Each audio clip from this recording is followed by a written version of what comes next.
Donc, on va peut-être commencer, Céline et Angèle, si vous voulez faire une petite présentation de qui vous êtes, qu'est-ce que vous avez fait comme études, d'où vous venez, etc. Oui, alors je vais commencer. Donc moi, je m'appelle Céline Cou. J'ai fait mes études en génie de l'eau à Polytech Montpellier. Puis, quand j'ai terminé mes études d'ingénieur, j'ai pas trouvé d'emploi en France. Et en fait, j'ai trouvé un emploi au Québec, à Shawinigan. Donc c'est pour ça que je suis ici. En fait, je suis restée après, après mon emploi à Shawinigan. Puis, c'était en recherche et développement dans les eaux usées. Et actuellement, je travaille chez WSP, qui est une firme de génie conseil. Donc, c'est pour aider les municipalités, par exemple la ville de Montréal, à trouver des procédés en traitement des eaux. Donc là, je peux rebondir sur ce que tu disais tantôt. J'ai reçu le prix de l'ambassadrice, en fait, prix de l'expatriation pour l'année 2021, ambassadrice de l'Occitanie. Ça récompense en fait les personnes qui sont expatriées puis qui se démarquent par leur parcours à l'étranger. Je pense que ce prix est relié aussi parce que j'ai reçu une autre distinction cette année 2021 de l'Ordre des ingénieurs du Québec pour mon implication justement pour promouvoir le génie, surtout auprès des femmes, auprès des jeunes filles. C'est pour ça que je suis vraiment contente de faire cette conférence aujourd'hui qui est dédiée aux femmes en génie. Puis, j'ai pensé à inviter justement Angèle, avec qui j'ai étudié pendant une année. Elle aussi, elle est ingénieure en France, puis elle est dans un domaine qui est beaucoup plus masculin que le mien, donc je vais la laisser discuter de son parcours. Bonjour, du coup, je suis Angèle Giroux. J'ai fait des études d'ingénieur en informatique. Donc, je les ai fait à Lyon, là où j'ai rencontré Céline. Et effectivement, dans mes études, il y avait énormément de garçons et très peu de filles. En général, c'était 10% des filles seulement. Et effectivement, même après le boulot, c'est pas trop... le problème est toujours le même. Donc, c'est vrai qu'en France, on essaie de faire un peu des actions pour aller dans les collèges, lycées, et faire de la prévention auprès des filles pour leur expliquer un peu, voir avec elles les préjugés ou autres. Parfait, merci. Donc, pour commencer, si j'arrive à passer, oui. Donc, je voulais qu'on revienne sur un événement tragique qui est assez connu au Québec. Certainement, moi, je pense à ceux qui sont en France. Donc, un attentat antiféministe qui avait eu lieu en 1989, où un homme a tué 14 femmes qui étaient à Polytechnique à Montréal. 13 personnes autres ont été blessées. Et donc, ça remet en question aussi, là, je pense que les années après, je n'ai pas regardé exactement dans les chiffres, mais ça a certainement peut-être fait refroidir certaines, malheureusement, personnes qui s'engager dans ce domaine-là. En France, moi, je n'ai pas mémoire de ce genre de tragédie. Je ne sais pas si toi, Angèle, tu as Non, j'en ai pas entendu parler. Donc, c'est pas quelque chose, je pense, qui aide. Donc, je pense que c'est important qu'on en parle aussi. Là. C'est quelque chose qui revient tous les ans, là, malheureusement, pour pas qu'on oublie là, cette tragédie. Donc, si on peut commencer un peu par les chiffres, pour mettre un peu tout ça dans l'ordre. Alors, en France, on verra après, on parlera de 30 en 30 là au Québec. Donc, on voit qu'en France, nous, on a déjà quand même 30% des diplômés qui sortent dans le domaine du génie qui sont des femmes. Mais ce qui est assez étrange, par contre, c'est qu'elles deviennent plus que 20,5% après, quand elles sont en activité. Donc, ça, peut-être qu'on en discutera aussi tantôt de quoi ça peut venir.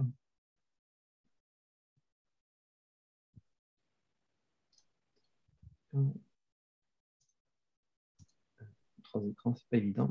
Et au niveau Canada, on voit qu'on est beaucoup plus faible. Ça, c'est des anciens chiffres là, qui datent de 2017. Ça a augmenté un petit peu depuis, mais on voit qu'on est quand même inférieur par rapport à la France. Et on remarque aussi qu'il y a un petit décalage entre le nombre de finissants là, qui obtiennent leur diplôme et qui après qui sont en activité. Et ce qu'on peut remarquer aussi, c'est qu'au niveau Québec, on est un petit peu inférieur aussi à la moyenne nationale. Oui, c'est intéressant ces diapos justement parce que quand je suis arrivée ici puis je disais que j'étais ingénieure, des fois les gens étaient un peu surpris parce que j'ai l'impression justement, les pourcentages le montrent qu'en France, c'est plus commun, on va dire, c'est plus courant d'avoir des ingénieurs qu'au Québec.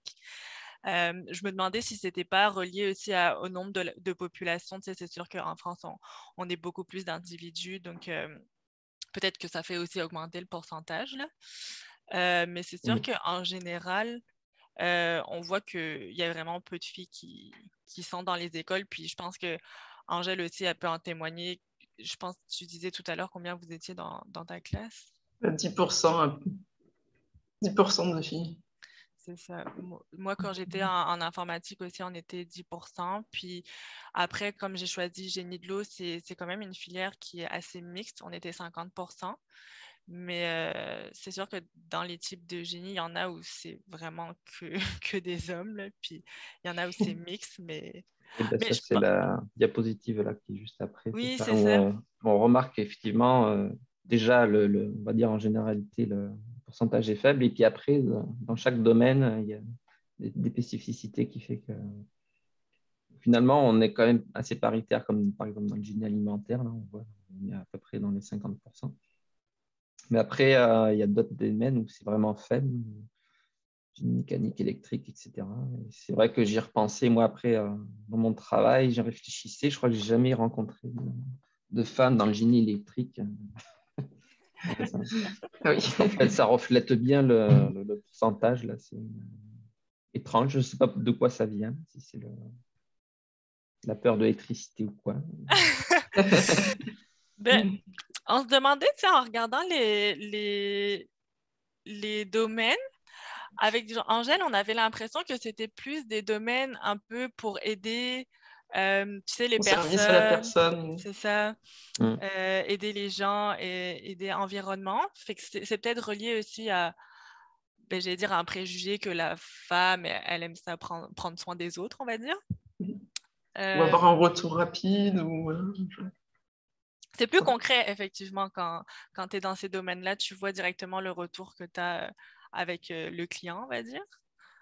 Alors que les autres, comme électricité, mécanique, c'est peut-être plus en arrière, plus plus abstrait. abstrait, plus technique, moins concret. On est moins directement avec le client à voir Après, Puis, moi, je suis dans le génie civil. Je me souviens que dans les études, je me souviens plus je ne pourrais pas dire les pourcentages, mais c'était effectivement très faible aussi, malheureusement.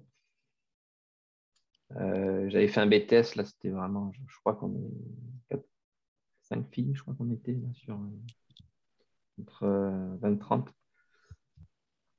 Quand après j'ai fait l'IUP là, à Toulouse, à l'université, là, c'était un peu plus, mais ça restait quand même aussi assez faible.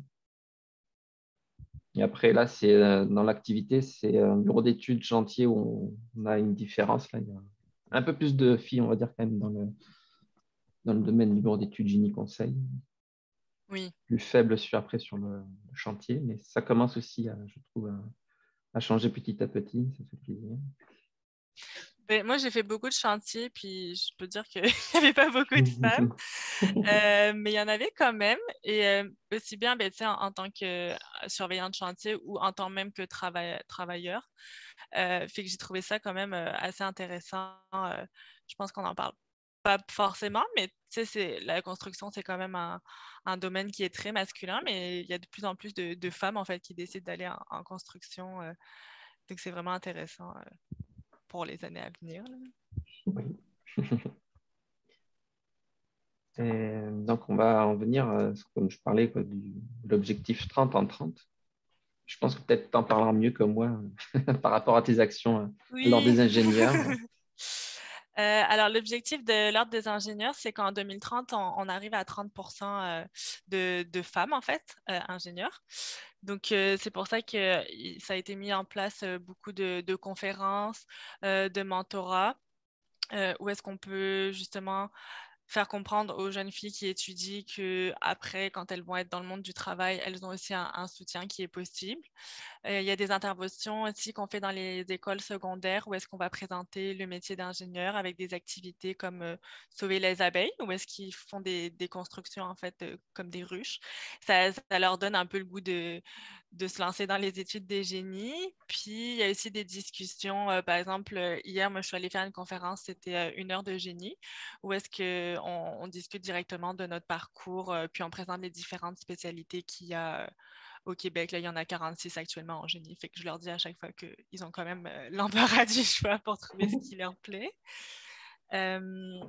Puis je pense que même en général, de plus en plus, tout le monde pousse pour qu'il y ait plus de femmes, plus de visibilité des femmes dans le monde du travail. Donc, c'est vraiment quelque chose qui va de l'avant, puis qu'on espère que pour l'instant, c'est 30%, mais peut-être que plus tard, on arrivera à 50%, là. C'est vrai qu'en France, je sais que les écoles essaient de prendre plus de femmes, justement, pour essayer d'augmenter les statistiques. Et puis les entreprises aussi privilégient plutôt les femmes à CV équivalent. Et on a des index aussi d'égalité hommes-femmes. Bon, ça, c'est plus pour les histoires d'égalité de salaire, on en parlera peut-être plus tout à l'heure. Ouais, Mais pour essayer pour essayer de créer un peu plus d'égalité et par exemple que les 10 premiers salaires d'une boîte soient autant les femmes que les hommes, ce genre de choses. Donc effectivement, donc 30% d'ici 2030. Moi, je ne sais plus comment j'avais découvert cette initiative. Et après, j'en ai parlé au conseil d'administration là, à Francogénie. On a dit qu'on allait supporter aussi, donc, notamment en faisant des conférences comme aujourd'hui. Puis on essaye aussi, dans nos membres, d'augmenter, notamment au conseil d'administration. On a le 30%. Donc, si Céline, tu nous rejoins, ça nous permettra de consolider. D'augmenter le pourcentage. Donc, on pourrait dire qu'à Francogénie, on a déjà obtenu l'objectif de 30. Donc, c'est aussi justement qui a permis aussi au niveau statistique de faire vraiment d'un recensement pour savoir où est-ce qu'on s'en va. Il fallait savoir où est-ce qu'on en était aussi. Donc, je pense que c'est des actions qui sont vraiment importantes parce que je le vois notamment, moi, quand je vais dans des écoles sur le terrain, on va dire, puis que je demande aux élèves, d'après vous, pourquoi vous pensez qu'il n'y a pas beaucoup de femmes? Moi, j'ai déjà eu une élève qui m'a répondu parce qu'on n'a pas le droit. Puis, tu sais, c'est une jeune fille qui est au Québec en 2021. Puis, ça m'a vraiment étonnée comme réponse, là. Puis, je me suis dit, ben, tu sais, rien que cette réponse, ça montre qu'il y a encore des choses à faire, qu'il y a encore de la prévention à faire, parce qu'il y a encore des jeunes filles qui pensent que le génie, c'est réservé aux hommes, là. Puis, je pense que c'est peut-être aussi pour ça qu'il n'y en a pas beaucoup, c'est parce que c'est encore ancré dans l'idée de beaucoup de personnes que c'est un métier très masculin. Puis, je me souviens quand je suis arrivée à Shawinigan, je discutais avec une dame, puis c'était quand même une vieille madame, là, puis elle me disait t'es la première femme ingénieure que je rencontre, parce qu'à mon époque, c'était que les hommes. Fait que je me suis dit waouh, il y a quand même encore beaucoup de choses à faire, là. Mais ouais, généralement, c'est un peu les stéréotypes qu'on a gardés enfant. Hein. Je me souviens, mon enfance, c'était. Il fallait commencer à réfléchir pour les études. Là, les femmes, c'était littéraire, puis les hommes, c'était scientifique. Je pense que ça joue beaucoup là-dessus aussi. Après, ça reste un peu ancré dans l'imaginaire des enfants, et puis ça reste là-dessus. J'avais vu aussi il y a très longtemps une expérience là-dessus, justement. On prenait des enfants dans une classe, puis dans la façon dont ils disaient les choses, là, je sais pas comment il avait amené ça, c'était on va faire un exercice de mathématiques, et là, les filles avaient la moyenne des notes qui chutaient. Alors que si, disons, on va faire un jeu, par exemple, où ils faisaient exactement la même chose, là, les filles avaient de meilleurs résultats. Donc, ça montrait quand même ce fait de vraiment ancrer en tête que dès que c'est du scientifique, etc., les filles, comme si elles se diminuent. On n'est pas bonne en scientifique. C'est vraiment quelque chose, c'est un peu comme c'est ça, il faut les préjugés, arriver à faire changer les mentalités. C'est toujours des choses qui prennent du temps, donc il faut des initiatives qui permettent ces choses-là. Et je trouve qu'il y a aussi un deuxième truc au Québec, c'est les femmes dans le génie, mais il y a aussi le génie en lui-même. Je trouve que c'est moins ancré en France. Je ne sais pas si c'est du fait que justement que ce soit protégé par l'ordre comme ça. J'ai l'impression que c'est moins quelque chose aussi qu'on pense, devenir ingénieur. Je ne sais pas ce que tu en penses, Céline, que ce soit masculin ou féminin. Au Québec, tu veux dire? Oui, Ben, j'ai l'impression que c'est parce qu'en France, tu sais, ça fait quand même longtemps qu'on fait ça. Je pense à la formation en génie des eaux en France, je pense que ça fait au moins 40 ans, 50 ans que ça existe. Puis l'Université de Laval, ils viennent de faire ça, je pense, il y a 5 ou 6 ans. Là. Avant, c'était des ingénieurs civils ou chimistes qui faisaient de l'eau, puis maintenant, ils ont vraiment ouvert une spécialité en eau. Fait que j'ai l'impression que peut-être qu'en France, on est un pays plus vieux, puis on ouais. fait l'ingénierie depuis plus longtemps. Mais c'est aussi qu'il y a le manque de main-d'œuvre, je pense qu'il C'est faut qu'on ça. en parle aussi, là, que ici, c'est très difficile de recruter dans quelques domaines que ce soit, mais surtout des ingénieurs. Puis je pense aussi que c'est pour ça que nous, en tant que Français, on a notre place au Québec, là, c'est que c'est extrêmement difficile déjà de trouver des personnes qui veulent étudier le génie, puis qui continuent après. Là. Je pense que tu avais montré tantôt, mais les pourcentages montrent qu'il y a beaucoup de femmes qui étudient, beaucoup de femmes. Il y a un peu de femmes qui étudient le génie et qui ensuite décident d'arrêter après leurs études. Donc ça, c'est aussi intéressant à analyser. Pourquoi est-ce qu'à la Ouais, fin de leurs études, elles je ne trouve veulent que plus c'est beaucoup travailler? l'écart, oui, parce qu'on passe de 30% de diplômés à presque 20% d'activité. C'est vraiment, c'est ça, j'ai mon diplôme, puis elles se reconvertissent, ou je ne sais pas si c'est les enfants ou quoi qui fait que ça change. Là, mais ça fait quand même une grosse Oui, perte, là, 10% presque. oui, vraiment. Puis comme on l'a vu, effectivement, il y a plus de diplômés en France. On a déjà les 30%. Je pense que ça a dû augmenter depuis, j'espère. Effectivement, les immigrants, c'est peut-être la solution aussi pour aider à faire remonter ce pourcentage. D'ailleurs, en parlant de pourcentage, on peut passer. Hop, où j'ai récupéré ça sur justement le site de Polytechnique, où justement ils étaient fiers de montrer qu'ils avaient de l'avance sur les autres parce qu'ils étaient déjà atteints à 30%, mais on voit qu'ils avaient déjà démarré à l'époque, ils étaient déjà plus haut. Donc, comme tu disais, Céline, est-ce que aussi, on parlait de l'attentat, est-ce que ça avait joué là-dessus aussi, en disant finalement, Mais pour c'est ça qui est lutter? intéressant, oui. Ouais, On dirait que après les attentats, on n'a pas comme les statistiques, là, mais ouais, là, finalement, c'est la Polytechnique qui a le plus de femmes. Donc, je trouve que c'est une belle revanche, finalement, sur ce qui s'est passé. ouais. Ça a peut-être plus donné envie, plus de visibilité de montrer aussi comme, on se laissera pas faire, puis on va encore plus étudier le génie. Donc, ce qui était intéressant aussi, c'est qu'on voit que le Québec, comme on disait, était avant inférieur à la moyenne du national, donc du Canada. Puis là, on voit qu'ils ont réussi à rattraper. Ils étaient même passés au-dessus en 2018. Puis là, à peu près la même chose. Puis à Polytechnique aussi, on note quand même une nette progression, surtout dans les années 2015. Hein. Ouais, je sais pas si ça ne survient pas après la commission Charbonneau. En J'ai train de l'impression. réfléchir. Hein. C'était comme 2013-2014. Je crois qu'il y a Jean-Jacques qui est parmi nous. Je ne sais pas si tu pourrais nous en dire un peu plus. Parce que moi, il me semble que c'est quand je suis arrivé au Québec, c'était déjà en place, là, en 2017. Et, ouais, c'est à peu près cette période-là, je pense. Mais c'est ça qui est étonnant. La commission Charbonneau, rapidement pour en parler, c'est les dernières années au Québec, il y a eu des processus d'appel d'offres qui a été truqué. Donc, il y a eu beaucoup de personnes qui ont participé à comment dire, ce genre d'activité illégale. Puis ça a eu un gros impact en fait sur les firmes de génie. Après ça, il y en a beaucoup qui ont été,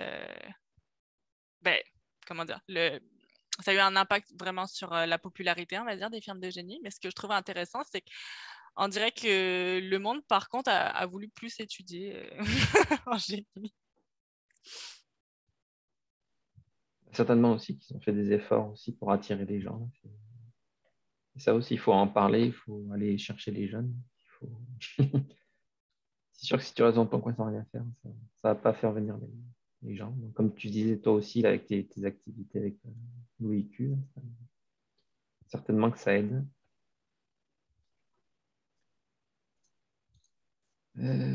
Hop, là, donc, je pense qu'il y a aussi la discrimination, comme on peut voir, qu'il y a un énorme écart entre femmes et hommes. Certainement que ça doit jouer aussi, comme on disait, sur le fait qu'on perd là, entre les diplômés et en activité. Là. Je ne sais pas si tu as réfléchi là-dessus, Céline. Je vais peut-être laisser Angèle discuter d'abord. Ouais. Moi, personnellement, je n'ai pas eu de discrimination. Après, je sais que selon les domaines, ça peut être plus difficile. En informatique, ils sont très, très cool. Après, je sais qu'en bâtiment, travaux publics, des fois, c'est plus compliqué pour une femme, c'est ce que j'ai entendu. Et voilà. Et après, il y a aussi les discriminations sur le salaire directement. Ça, on en parlera après, ouais. C'est le tableau suivant. Ouais. Mais là où on voit quand même il y a une grosse différence, là, c'est au sein de la population en général et ingénieurs, là, on voit qu'il y a vraiment une nette différence. Là. Comment expliquer là c'est sûr que moi, si je parle de mon expérience, j'ai eu beaucoup de discrimination. Je travaillais beaucoup sur le chantier, là. Donc, j'ai eu beaucoup de commentaires sur mon physique, mon sexe, etc. Je pense qu'après, ça dépend des personnes. On va dire que je peux comprendre qu'il y a des femmes qui peuvent être tannées, là, j'essaie de trouver l'équivalent français, agacées, d'avoir des remarques finalement tout le temps.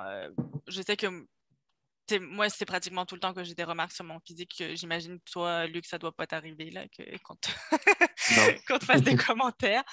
Fait que c'est vraiment, je pense, ça peut être dur au quotidien. Ça peut être difficile. Ça peut être une raison aussi de pourquoi. Tu sais, quand on regarde, c'est presque la moitié des femmes qui subissent de la discrimination. Donc, je peux vraiment comprendre qu'il y ait des femmes qui se disent comme, je veux plus avoir ça dans ma vie au quotidien, là. Après, je pense que cette discrimination, c'est sûr que c'est des hommes envers les femmes, mais après ça, des fois, ça peut être aussi des femmes envers les femmes. Fait qu'il y a tout un travail derrière de sensibilisation et que ce soit des femmes et des hommes pour que ça se passe mieux. Mais ce qui m'a fait rire dans ce graphe-là, c'était le 1% d'hommes ingénieurs qui se sentaient discriminés. Je me demandais à quoi est-ce que c'était dû, en fait. Oui, je ne saurais pas te dire. Mais après, je pense qu'il y a aussi une grosse différence entre les études, justement, et en activité. Là, parce que j'essaie de me rappeler, moi, dans mes études, je ne me rappelle pas avoir vu ou été témoin de discrimination envers les femmes. Donc, c'est peut-être ça aussi qui explique la différence. Finalement, pendant les études, ça ne se passe pas trop mal.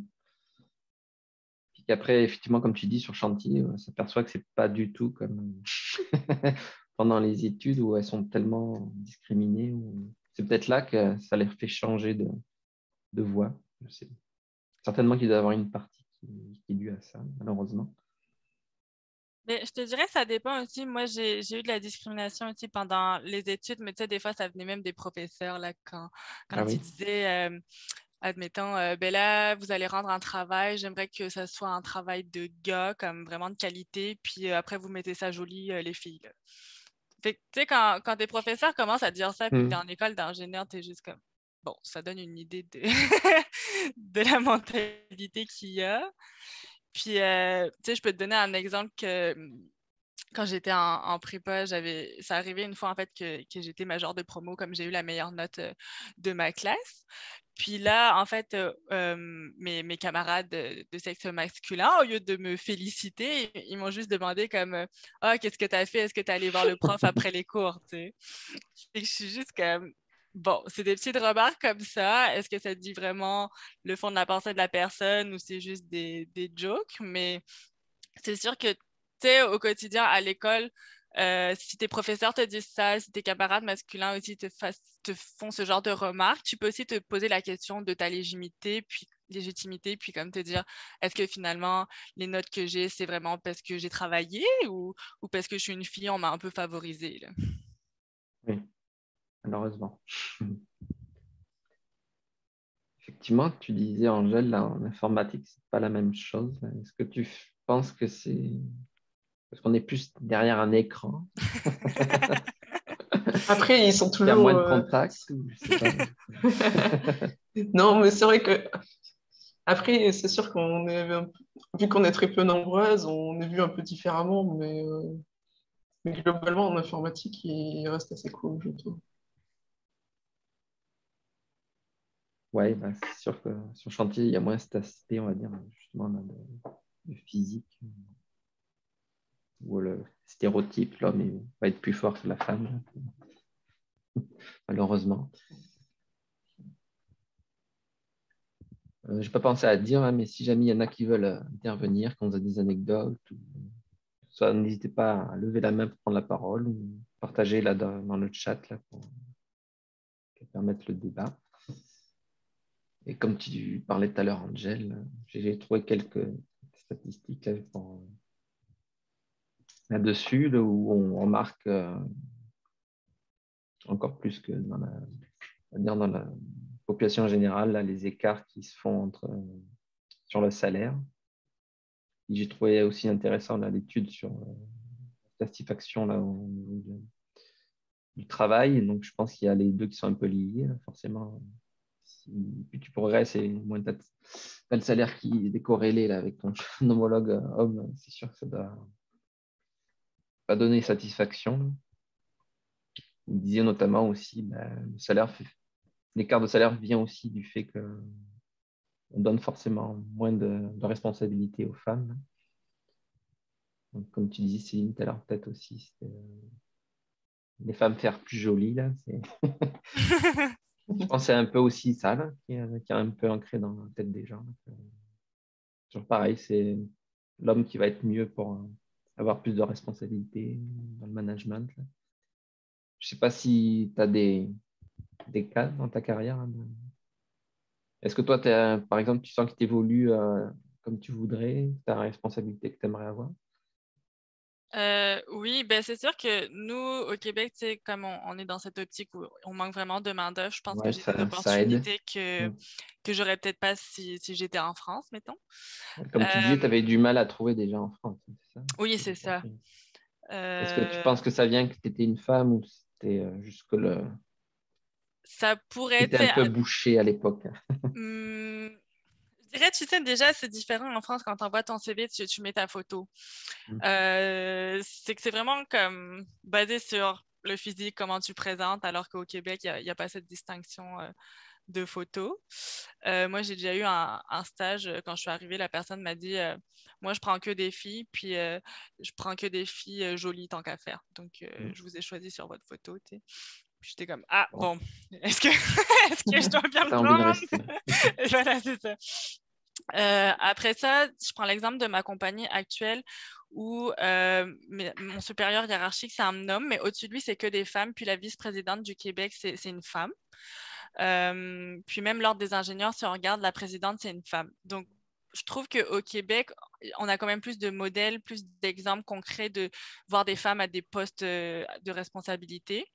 Après, je ne sais pas, Angèle, est-ce que toi, tu avais des exemples de femmes dirigeantes en France? Dans mon équipe, pour le coup, la chef manager est une femme et on a trois chefs de morceaux de projet et l'une est une femme aussi. Donc, du coup, dans notre équipe, c'est les femmes les chefs. Mais après, tu parlais Après, en de... France, oui, après, en France, ils ont mis un index de parité homme-femme, du coup, pour obliger les entreprises qui ne sont pas égalitaires sur les salaires à donner une augmentation aux femmes, justement. Ils ont un pourcentage des augmentations annuelles dédié à l'égalité homme-femme. Et voilà, l'index, il est calculé sur plusieurs choses, dont il pousse le fait que les femmes, quand elles reviennent de maternité, elles soient augmentées pour justement pallier le fait que pendant 6 mois ou peut-être plus, elles n'auront pas pu être augmentées alors que leurs homologues hommes auront eu l'occasion finalement. Et, et aussi, voilà, ils regardent beaucoup aussi les 10 meilleurs salaires de la boîte. Et c'est vrai que par rapport à ma boîte ou à la boîte de mon copain, je vois que c'est le critère sur lequel ils ont le plus de mal à être égalitaires, souvent. Mais on se posait aussi la question, qu'est-ce qui se passe à 50 ans finalement? Parce que c'est là où la courbe, elle est comme splittée, là. Oui, alors que les enfants sont passés à ce moment-là. Ça, les enfants sont passés. Qu'est-ce qui se passe dans la vie des femmes à 50 ans pour que l'écart soit aussi grand, là? Et je pense bien justement, là, je pense que c'est vraiment la période où tu as les très grosses responsabilités, là, comme tu disais, vice-président. Généralement, c'est quand même plutôt en fin de carrière. Je pense que c'est peut-être là que vient le fait que tu n'arrives pas à passer, peut-être pour les femmes, certains Ouais, le postes, cap un peu. Mm. qui fait que là, ça a vraiment le choc, on va dire, là, de l'écart, je pense, de pouvoir venir de ça. D'ailleurs, je vois que dans le chat, là, je pense que c'est Jean-Jacques qui demande si on a les tests, les mêmes statistiques au niveau canadien. J'avoue que je n'ai pas pris le temps de chercher. Il me semble qu'au Québec, l'écart entre hommes-femmes est moins important qu'en France, il me semble. Mais tu sais, moi, c'est drôle parce que je discutais avec une personne de mon équipe qui a le même nombre d'années d'expérience que moi. Puis il me disait, ah, j'ai été contactée par une compagnie, il me propose un poste super intéressant. Puis je lui dis, ah, moi aussi, ils m'ont contacté il y a 2 mois et ils me proposaient un salaire vraiment trop bas. Puis là, il me dit, ah, c'est drôle, moi, il me propose quand même un bon salaire. Puis là, on commence à parler de chiffres, puis je me rends compte que lui, ils lui ont proposé 20 000 de plus que moi. Fait que là, j'étais comme, ben, c'est drôle. Est-ce que c'est parce que lui, c'est un homme et puis moi, je suis une femme? Est-ce que c'est parce qu'il est québécois puis moi, je suis française? Mais d'où il vient cet écart de 20 000? Parce que finalement, c'est le même poste, puis on a tous les deux le même nombre d'années d'expérience, là. Donc, c'est sûr que on ne sait pas ce qui se passe après, là, derrière dans les salaires, mais c'est quand même intéressant de voir la marge, l'écart qu'il pourrait y avoir, là. Dans le chat, on a une question de Vincent. Est-ce que ça ne serait pas une question générationnelle aussi? Alors, je suppose qu'il veut parler du point d'inflexion 49 ans. Euh, Le truc, c'est qu'après, tu as la même génération qui avance dans les années. Je ne saurais pas trop dire. Est-ce que Vincent, tu veux préciser un peu plus la question à ouais, est-ce l'oral? qu'il peut développer son point? Bonjour, bonjour. Est-ce que vous m'entendez? Oui. Oui. Excusez-moi, c'était vraiment une question toute bête. Non, mais c'était tout simplement que je pensais que les stéréotypes étaient potentiellement plus renforcés dans les générations peut-être plus anciennes, ce Oui, qui pouvait peut-être expliquer effectivement, cet écart. pas pensé dans ce sens-là, effectivement. C'est vrai que quand même, les mentalités aujourd'hui ne sont pas les mêmes qu'à l'époque de nos parents, on va dire. Puis il y a l'État aussi qui fait que... Moi, je me souviens qu'en France, avant de partir, là, mon entreprise mettait en place justement tout ce qui est d'immigration entre femmes et hommes. Là. Donc, forcément, ça fait évoluer les choses aussi, là, parce que même si c'est un peu dans l'obligation, avec le temps, ça deviendra, je pense, quelque chose de normal, j'espère. Mais effectivement, peut-être qu'il y a aussi ça qui joue. Certainement que si on refait dans 10-20 ans, on n'aura pas les mêmes données. Après, je me demandais aussi si le fait de négocier son salaire, est-ce que là, entre les femmes et hommes, il y a des différences là? Toujours pareil, comme je disais à l'école, où elles ont tendance à se sous-évaluer. Est-ce que Oui. les femmes se sous-évaluent, ont plus de mal à demander? Ben, moi, j'ai été dans cette situation où justement, je cherchais un nouvel emploi, puis j'avais ma fourchette de salaire. Puis quand j'en discutais avec des ingénieurs hommes, ils me disaient, mais tu demandes un salaire qui est très bas, là. Moi, je demanderais la fourchette d'au-dessus. Puis j'étais comme, ah, c'est drôle, on dirait que moi, je me satisfais avec ça. Puis c'était comme, ben non, moi, je me satisferais pas avec ça. Moi, je prendrais au-dessus, tu sais. Fait que là, je me suis dit, ah, OK, comme, tu sais, ça commence dès le départ, en fait. On dirait qu'on se Tu vois, ouais. dévalorise, puis qu'on se dit, bon, pour le travail qu'on fait, on mérite ce salaire-là. Mais finalement, les hommes, eux, se disent l'inverse, tu sais. Ils se disent, OK, nous, on mérite beaucoup plus, tu sais. C'est vrai qu'ils sont plus calculateurs. Dans mon équipe, ils regardent l'inflation, ils se disent, ah, bah, je dois augmenter mon salaire de temps, du coup. Puis chaque année, j'ai l'impression qu'ils demandent de plus en plus. C'est vrai que je ne demande pas forcément autant. Je ne saurais pas dire pourquoi. Mais c'est sûr que ces dernières années, l'inflation n'aide pas. J'ai vu qu'en France, c'était pas encore énorme, c'était dans les 2-3%. Et nous, on a déjà eu 5% l'année dernière là, au Canada. Et puis ils s'attendent 7 ou plus là, cette année. Donc, c'est sûr que sur le salaire, ça joue. Là. Donc, c'est ce qui est assez drôle, c'est qu'on t'emmène ton augmentation, mais ils sont tout contents. Mais si tu leur dis, oui, mais si j'ai 7% d'inflation, là, ton 5% d'augmentation, finalement, je vais y perdre. Mais ce qui est drôle aussi, c'est que des fois, je discute justement de ça, de l'écart salarial entre les hommes et les femmes. Puis à chaque fois que j'en discute avec des hommes, la plupart me disent, mais ça n'existe plus, ça, c'est fini, ça maintenant. Fait que c'est bien parce que d'un côté, les hommes pensent que c'est terminé. Mais de l'autre côté, c'est peut-être pas bien parce que du coup, ils se disent, on arrête de se battre alors qu'on le voit avec les chiffres que non, c'est pas fini, là. Après, il y a, je pense aussi le fait que ça reste toujours un petit peu de tabou aussi. On n'en parle pas forcément énormément non plus. Donc, comme tu disais, moi, c'est quand je suis arrivé, je ne savais pas trop combien je vais aller au Québec. Quoi. Puis quand tu connais des personnes et tout, c'est déjà difficile d'en discuter. Puis c'est pas forcément quelque chose que les gens n'ont plus envie de discuter. Donc, c'est toujours ça, c'est savoir qu'est-ce que je peux demander, où est-ce que j'en suis. Toujours pas évident. Donc, Tu sais, moi, j'en discute avec mes collègues, puis c'est comme ça que je me suis rendu compte que dans la même équipe, j'avais un collègue, puis là, c'est drôle, c'est mon collègue masculin, justement, qui gagnait beaucoup moins que moi. Fait que là, j'étais comme, c'est drôle, mais lui, en fait, ouais, ça existe. est arrivé plus tôt dans la compagnie, fait que je pense qu'il, tu sais, il a stagné un peu à son salaire de début, là. Et après ça, justement, il a demandé une augmentation salariale qu'il a eue.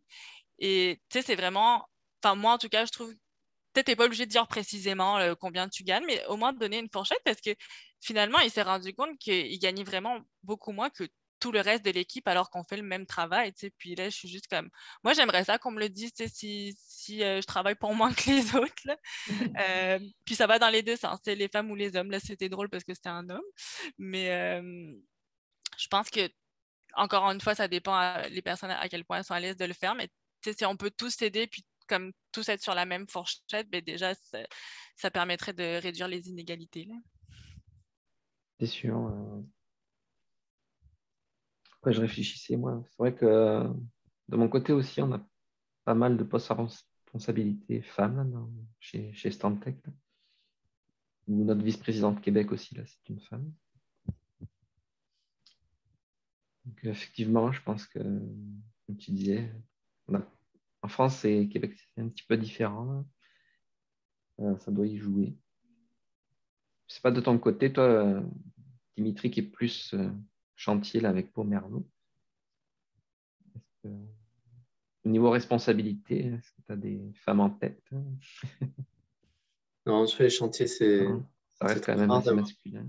Ouais, c'est très rare d'avoir des femmes, des gérantes de projet. Je pense qu'il n'y en a pas. Pourtant, on est une compagnie de 3000 personnes. Et au-dessus, il y a quelques postes à responsabilité, mais c'est vrai que ça reste l'environnement, ça reste le juridique, les ressources humaines, mais encore. Mais c'est sûr que dans le cœur du métier, la technique, on n'en voit pas beaucoup. Ouais, ça, je me demande toujours pareil, est-ce que c'est les stéréotypes ou si c'est les femmes après qui ont peur de devoir gérer justement que des hommes. Il faut avoir un caractère fort finalement. Oui, ben c'est sûr. Tu sais, moi, ça m'est arrivé en chantier des fois quand je discutais avec les entrepreneurs qui me demandent comme Ah, t'es donc bien autoritaire, est-ce que t'es comme ça avec ton chum aussi? Puis, tu sais, je suis juste comme Ah, c'est sûr que si j'étais un homme, il m'aurait même pas posé la question là, il aurait juste fait qu'est-ce que je lui demande, tu sais, mais on dirait que comme c'est une femme, des fois, ça les vexe aussi un peu dans leur, comment dire, leur ego, là. Malheureusement. C'est sûr qu'il y a un peu tous les leviers qui jouent un peu contre. Il y a l'éducation, il y a tout l'humour, effectivement, dont tu parles. Parce sur chantier aussi, on le voit, il y a une sorte d'humour comme ça qui favorise pas du tout les femmes.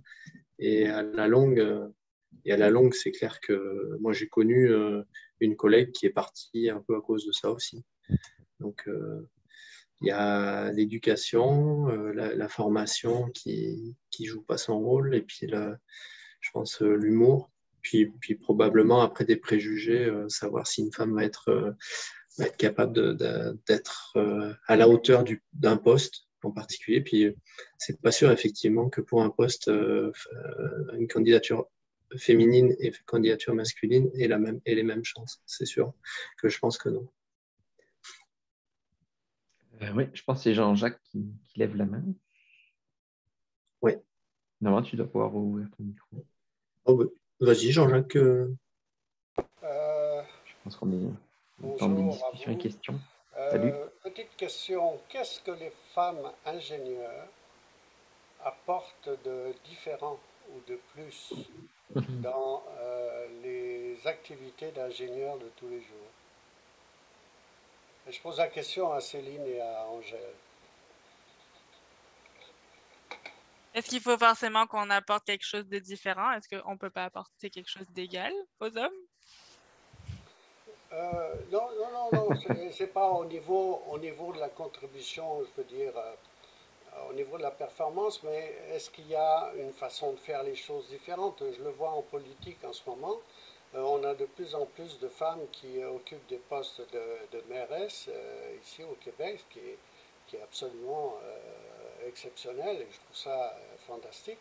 Et ça change la nature des relations et de la façon de travailler. On le voit, toutes les initiatives transpartisanes à l'Assemblée nationale du Québec ont été menées par des femmes. 4 femmes de 4 partis différents qui se sont entendues pour se pencher sur un problème difficile qui n'avait pas été encore résolu et qui ont apporté une solution qui a été acceptée par tout le monde. Alors, ma question est pas au niveau c'est plus au niveau de, est-ce ça change une dynamique au niveau du travail? Ouais, j'ai oublié de mettre ma vidéo. Est-ce que ça change une dynamique au niveau du travail? Je sais pas. Si je peux commencer. Oui, vas-y. Ouais, moi, je trouve qu'au niveau justement du management chez nous, celles je trouve qu'elles ont plus de doigté, qu'elles sont plus à l'écoute, qu'elles arrivent mieux à faire parler les gens entre eux. Enfin, celles qui sont les plus appréciées au niveau management sont plutôt des femmes, je trouve, là, chez nous. Je pense qu'elles ont cette qualité-là, je pense, déjà. Mais moi, justement, c'est ça que je m'en allais dire, c'est que je trouve que au niveau des chargés de projet, tu sais, moi, j'ai plus à cœur de savoir si l'équipe s'entend bien, d'écouter un peu chacun, comment il se sent dans son travail, est-ce qu'il peut fournir. Peut-être que les hommes voient plus comme, admettons, les résultats, puis comme on a un livrable, on a un délai qu'il faut tenir. Moi, c'est sûr qu'à chaque fois, je pose toujours la question comme, penses-tu que tu peux le faire? Est-ce qu'il y a des choses qui te bloquent? Est-ce qu'il y a quelque chose que je peux faire pour t'aider? Puis il y a peut-être plus ce souci de, comme on en parlait tantôt avec Angèle, d'aider le côté humain qui revient dans la femme, comment elle se définit, puis peut-être que moi, je l'apporte dans le travail. En tout cas, moi, c'est comme ça que je travaille. Là. Je ne sais pas si Angèle, toi, tu voyais une différence. Je ne saurais pas trop dire. C'est difficile, je ne sais pas. Mais c'est ça, moi, je le ressens comme ça, comme j'ai peut-être plus le côté humain qui embarque au-delà du côté technique. Là. Oui, puis il y a aussi le côté culturel, je trouve, qui est important aussi au Québec, où on a vraiment beaucoup plus de mixité là, dans la population. Donc, où justement, pour gérer le projet, il faut plus tenir compte là, de chaque personnalité des gens là, qui, suivant d'où ils viennent, c'est pas forcément pareil. Là. Donc, ça rajoute une difficulté, je trouve, là, justement, dans la gestion de projet. Là. Oui, effectivement, je pense que si tu es plus à l'écoute, tu vas mieux y arriver. Il faut aller faire le truc à tel livrable, à telle date, à tel coup. Tu sais, ça m'est déjà arrivé qu'une personne, à chaque fois, on lui demandait de fournir, puis il fournissait pas. Puis là, moi, j'en avais vraiment marre, fait que je suis descendue dans son bureau, je suis allée lui parler comme qu'est-ce qui se passe. Puis tu sais, on a parlé pendant 1 heure, là, puis c'était vraiment comme un peu une séance de psychanalyse, là. C'est comme qu'est-ce qui va pas dans ton travail, pourquoi je peux pas avoir mes plans. Mais après ça, une fois tu sais, qu'il s'est exprimé, puis que je l'ai écouté, le lendemain, il m'envoyait les plans, là, puis dès que je lui demandais quelque chose, il me l'envoyait tout de suite, là, puis j'avais l'impression qu'il avait juste besoin de se sentir comme écouté, puis compris dans son travail, puis qu'après ça, ben, il était capable de fournir comme il faut, là. Je voyais aussi dans le chat là, quelqu'un qui disait qu'il y avait effectivement, moi aussi, dans mon entreprise, des formations obligatoires à tous les ans là, sur la discrimination, le sexisme. Et apparemment, lui, ça a joué aussi. Il avait moins de blagues mal placées, justement, après ces formations, donc tant mieux. Effectivement, ce que je disais tout à l'heure, c'est que dans la contrainte, on a obligé ça à faire les entreprises, mais au final, c'est un bien en espérant que ça devienne quelque chose de normal avec le temps. Ouais, ben, ça dépend de la culture. Pardon, je t'ai coupé du message. Ça dépend aussi de la culture Oui, d'entreprise. ça dépend de la culture de l'entreprise. C'est sûr que moi, j'avais un manager que c'était lui qui faisait les blagues sexistes. Donc, le reste de l'équipe fait juste embarquer, puis c'est la surenchère, là. Au contraire, tu sais, je suis déjà arrivée dans des situations où j'ai reçu une remarque sexiste, puis c'est un homme qui était là, puis qui me défendait, tu sais, puis qui était comme, tu dis pas ça à la madame. Fait que ça dépend vraiment de l'ambiance, on va dire, générale. Je voulais juste faire un point technique. En fait, je ne vois pas toutes les questions dans le chat, j'ai l'impression. Donc, si vous avez des questions, soit vous intervenez ou vous levez la main, n'hésitez pas. Moi, j'aimerais revenir aux formations. Tout à l'heure, on parlait des écoles d'ingénieurs où il y avait très peu de femmes qui étaient représentées.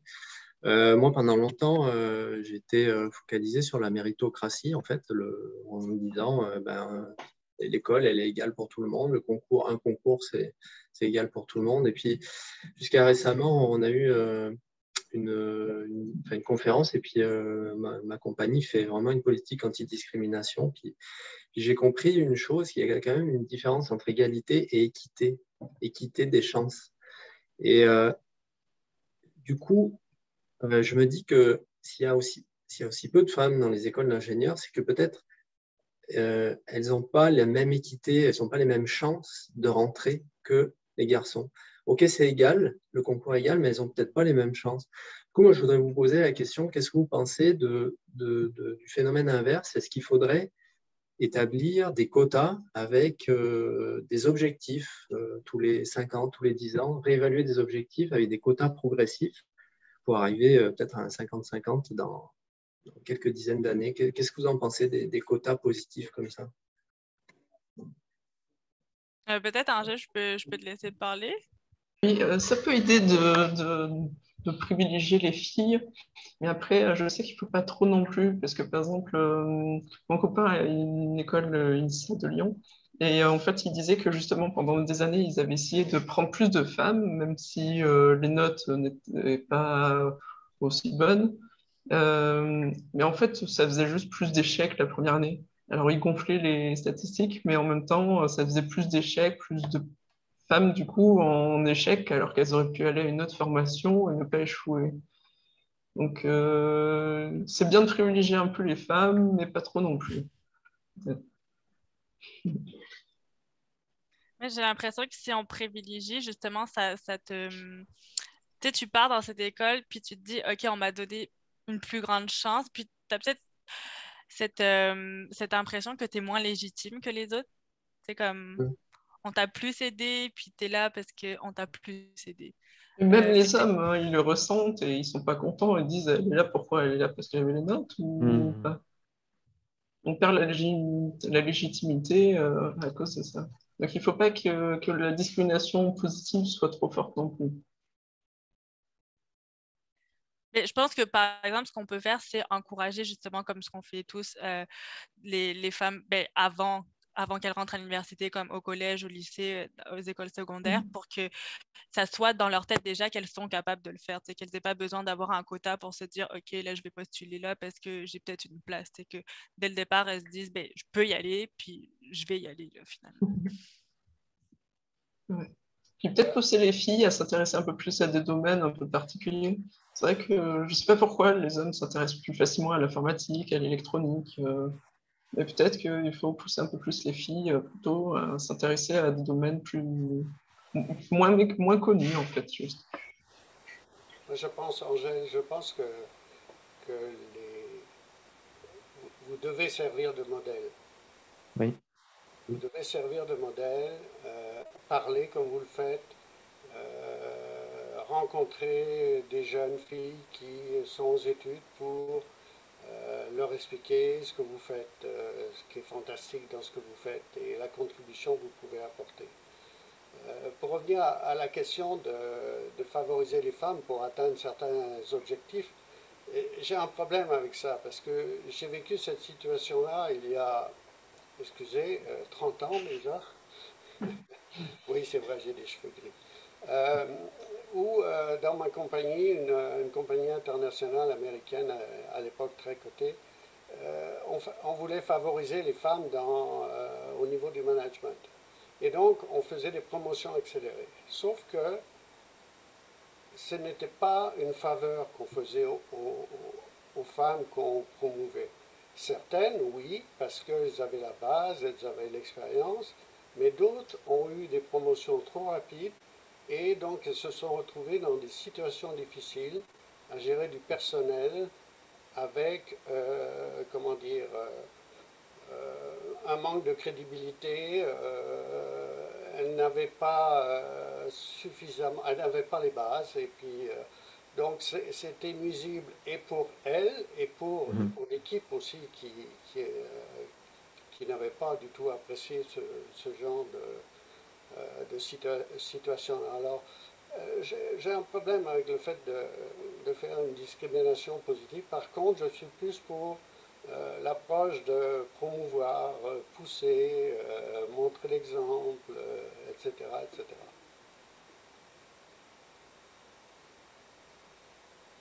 Ouais, dans cet ordre-là, c'est souvent les inventeurs, les trucs comme ça. C'est beaucoup des hommes aussi. Il y a pas, les femmes, c'est rarement des modèles justement à qui vous raccrocher, je trouve. Pourtant, il y en a, mais on n'en parle pas. Non, Je pense. parle-moi, ouais. Il faudrait peut-être aussi plus favoriser ça aussi. En parlant de générationnel, Jean-Jacques, toi, tu étais dans l'informatique, il me semble.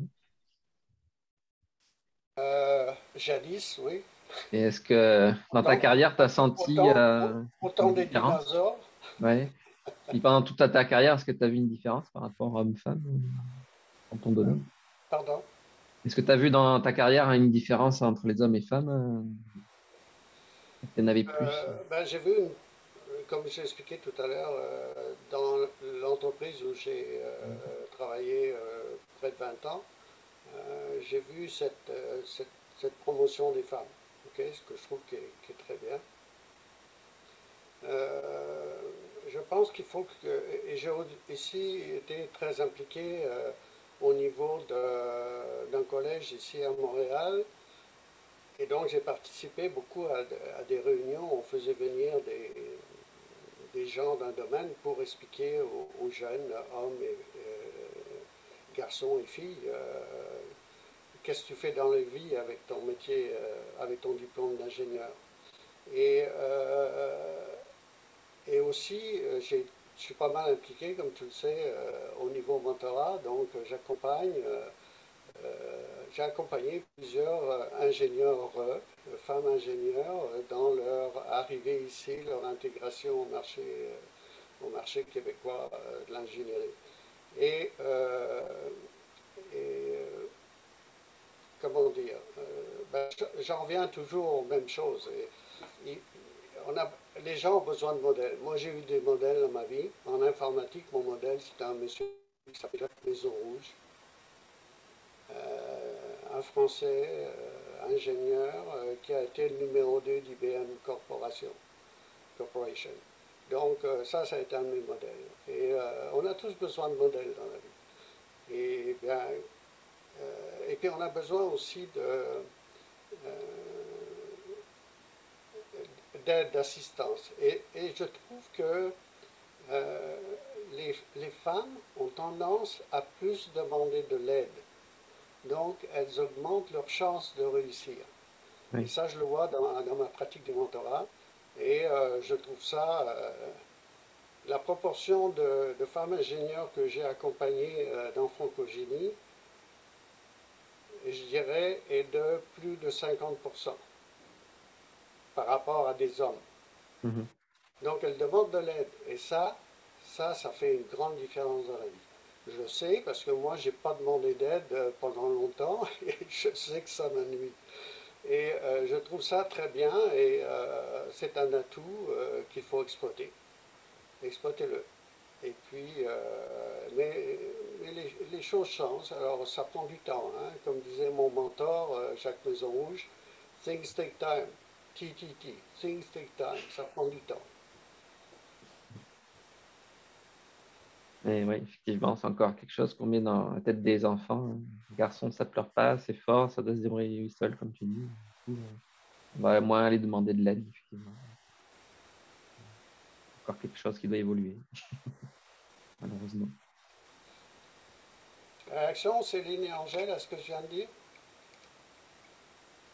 Non, mais c'est ça qui est important, en fait, finalement, c'est que c'est difficile, on va dire, d'être une femme dans le monde du travail, surtout en génie, mais ça prend justement des personnes bienveillantes qui, des fois, quand on manque de place, nous laissent aussi un peu de la place. Tu sais, ça arrive des fois qu'en meeting, mettons, je me fais interrompre ou quoi, puis il y a un homme qui va dire, OK, Céline était en train de parler, là, comme tu l'as coupé, est-ce que tu peux lui redonner la parole? Ou même, justement, comme tu disais, pour des postes à responsabilité, tu sais, qu'on dise, ah ben, pourquoi on ne mettrait pas Céline là-dessus, par exemple, au lieu d'une autre personne. Fait que ça prend juste quelqu'un qui peut-être t'ouvre un peu le chemin quand c'est difficile à marcher. C'est l'importance aussi du mentorat, mais aussi de la sensibilisation, parce que c'est sûr qu'on sensibilise les femmes, mais peut-être que les hommes sont dans cette situation privilégiée où ils ne se rendent pas compte de l'impact qu'ils peuvent avoir sur aussi la carrière d'une femme, sur comment elle peut se sentir au travail. C'est sûr que moi, quand j'ai des remarques sexistes puis qu'un autre homme me défend, je me sens moins victimisée, on va dire. Donc, c'est ça qui est important aussi, c'est il y a de l'éducation à faire des deux côtés, comme comment les hommes aussi peuvent nous aider, puis comment on peut être alliés, hommes et femmes, pour travailler tous ensemble dans la même direction. Là. Ouais, une équipe. Bon, je vois qu'il est déjà 13h05, donc s'il y en a qui ont des questions, c'est maintenant ou jamais. Puis je ne sais pas, peut-être qu'en mot de fin, là, Céline et Angèle, j'aimerais bien peut-être imagine que vous êtes à l'école. Qu'est-ce que vous diriez aux jeunes filles pour justement les motiver à aller dans des carrières comme le génie? Je leur dirais de croire en elles, d'oser aller vers des métiers moins connus, de se renseigner et de croire en soi parce que ça aide beaucoup pour pas mal de choses. Oui, moi j'aurais dit la même chose. C'est vraiment croire en soi puis se donner les moyens aussi. Là, comme c'est sûr que c'est pas toujours facile de faire des études de génie, mais c'est du travail. Puis si tu sais que tu n'es pas bon en maths, mais que ça te prend la moyenne en maths, ben, tu sais qu'il va falloir plus travailler les maths. Donc, faut s'accrocher là, mais même en général, comme croire en soi, même plus tard dans la carrière, comme donner aussi les opportunités. Là, des fois, il ne faut pas attendre que ça tombe, mais il faut aller les chercher. Là. Ok, super. J'ai l'impression qu'il n'y a pas de questions qui s'en viennent. Donc, je vais remercier tout le monde d'avoir participé. Je pense qu'on n'aura pas répondu à toutes les questions, mais on y aura réfléchi au moins. Et donc, ceux qui sont en France, je vais vous souhaiter une bonne soirée. Puis nous, on va aller manger vite fait puis reprendre le travail. Merci beaucoup, Céline et Angèle, d'avoir partagé Merci avec de nous. nous avoir invités. Merci. Merci.